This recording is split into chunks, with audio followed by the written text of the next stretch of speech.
안녕하세요, 박형입니다. 손익분석을 통한 입찰 판단이 끝나셨으면 이제 현장 조사를 나가셔야 합니다. 제가 이전 영상에서 손익분석으로 입찰 판단을 했고 입찰 보류를 했던 물건이 실제 경매에서 유찰되었습니다. 제가 손익분석한 바와 같이 경매를 통한 부동산 매입이 메리트가 없었기 때문입니다. 이 물건은 다음 입찰에서 최저 입찰가가 20% 떨어질 거고 그 정도 입찰가라면 충분히 메리트가 있을 거라 판단돼서 저번 영상의 물건이 손익분석에서 입찰 예정 물건으로 결정됐고 다음 입찰 기일에 입찰한다는 가정하에 현장 조사 방법을 설명드려 보겠습니다.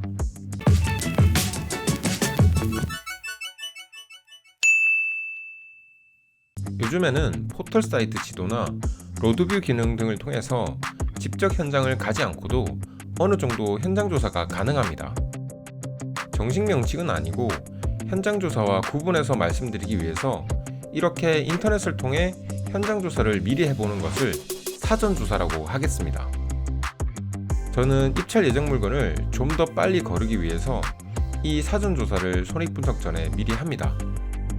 이해를 돕고 설명의 편의를 위해서 영상 순서를 이렇게 했으니 참고하셔서 편한 대로 진행하시면 됩니다. 사전 조사 시에는 네이버나 다음 등의 포털 사이트 지도를 통해서 몇 가지를 확인합니다. 해당 물건 주변에 학교나 회사, 공장 등이 위치해 있는지를 확인합니다. 이것들은 아파트의 수요가 될 수 있는 건물들이기 때문에 어떻게 보면 가장 중요한 요소일 수 있습니다.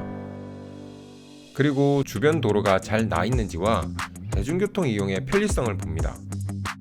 수요가 충분하다고 해도 접근성이 좋지 않거나 대중교통 이용이 불편하다면 거주하지 않으려고 할 수 있기 때문입니다. 다음으로 대형마트나 쇼핑몰 등의 편의시설이 주변에 있는지를 봅니다. 중요한 요소라고 보기는 힘들지만 이런 편의시설이 멀지 않은 곳에 있다면 임대차에서는 좋은 요인이 될 수 있습니다. 그리고 소음이나 공해를 일으킬 수 있는 고물상, 공장, 쓰레기나 오폐수 처리 시설 등이 근처에 있지는 않은지도 확인합니다. 이런 요소들을 확인해서 접근성이 너무 좋지 않거나 혐오시설이 근처에 있다면 저는 입찰을 포기하는 편입니다. 물론 이런 요소에도 불구하고 수요가 충분한지 직접 현장 조사를 통해 알아봐야겠지만 보통 이런 요인들이 있는 주거용 건물의 경우 임대가 힘듭니다. 그리고 현장 조사 전에 한 가지 더 확인하는 것이 해당 지역의 맘카페나 해당 아파트의 커뮤니티입니다.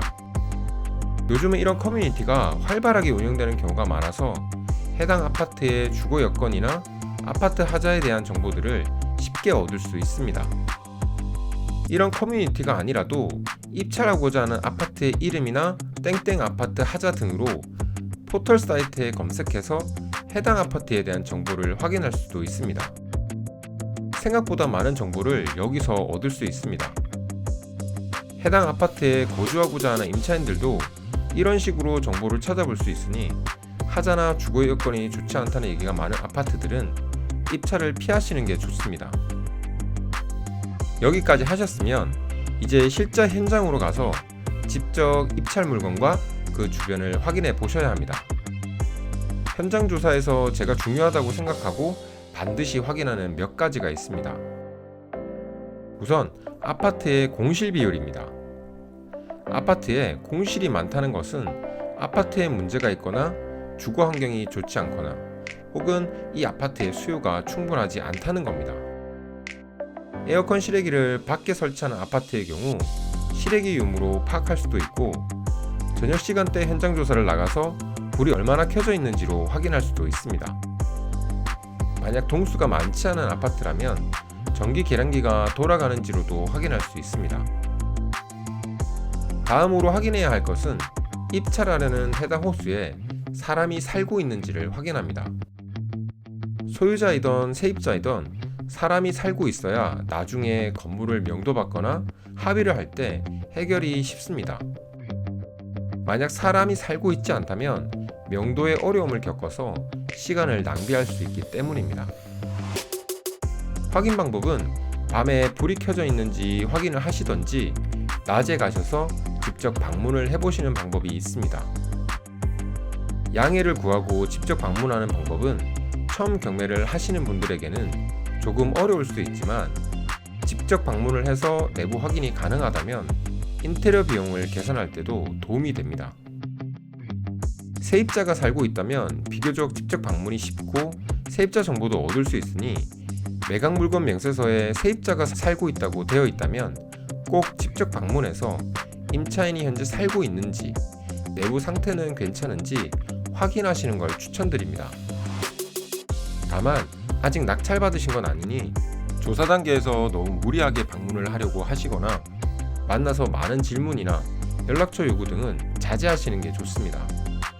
최대한 매너 있는 자세로 임하셔야 나중에 명도시에도 도움이 됩니다. 이 두 가지를 확인하고 입찰을 해도 되겠다 싶으면 주변의 공인중개사 사무실을 방문합니다.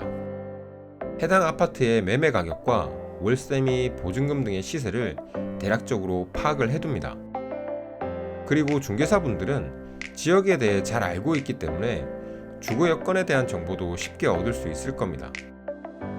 경매 때문에 왔다고 직접적으로 얘기하셔도 되지만 입찰 예정자들의 방문을 반기지 않는 것도 있으니 매물을 알아보는 척하고 방문을 하시거나 낙찰받고 나서 매매나 임대를 이곳에 맡겨도 되냐는 질문으로 얘기를 시작하시면 대화를 풀어나가기가 좀 수월하실 겁니다. 그리고 여러분이 사전조사를 통해 주변 시설이나 정류장 등을 봐두셨으면 해당 아파트에서 실제 그곳까지 걸으면서 체감되는 거리나 접근성을 확인해 보시는 것도 좋습니다. 지도로 보는 것과 실제 체감은 다를 수 있기 때문입니다. 이 정도 하셨으면 필요한 현장 조사는 대강 하셨다고 보시면 됩니다. 이렇게 현장 조사를 통해 물건을 직접 확인하고 여러분이 입찰을 망설일 만한 요소가 없다면 이제 입찰 준비를 하시면 됩니다. 다음 영상부터는 입찰 준비를 하고 실제 입찰하는 방법에 대해 말씀드려 보겠습니다. 이번 영상은 여기까지였습니다. 여러분 부자 되십시오.